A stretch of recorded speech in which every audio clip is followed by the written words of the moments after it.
US State Secretary Antony Blinken pinatikos ang Israel sa ginagawa nitong pakikipaglaban sa grupong Hamas sa Gaza Strip at Venezuelan artist gumawa ng makulay na mural sa Panama gamit ang plastic.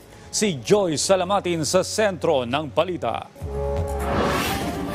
Binatikos ni US Secretary of State Antony Blinken ang Israel sa ginagawa nitong pakikipaglaban sa grupong Hamas sa Gaza Strip.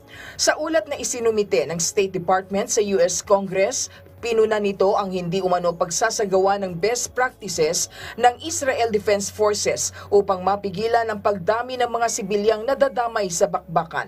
Sinabi rin itong tinitignan pa nila kung nilabag ba ng Israel ang international humanitarian law.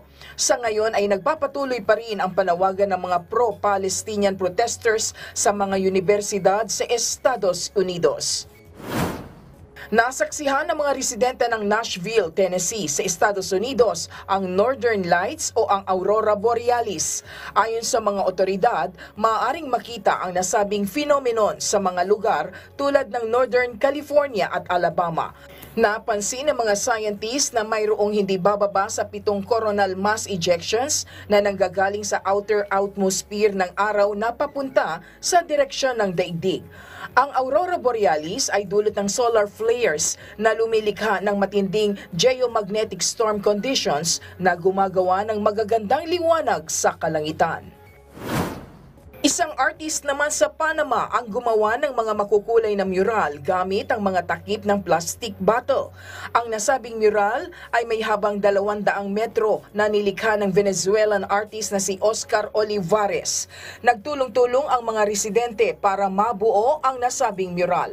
Ang mga ginamit na plastic ay bahagi ng 200,000 basura na nailalabas ng Panama kada taon. Ito na ang pangalawang pinakamalaking mural na kanyang nagawa sa Latin America. Joyce Salamatin para sa Pambansang TV sa Bagong Pilipinas.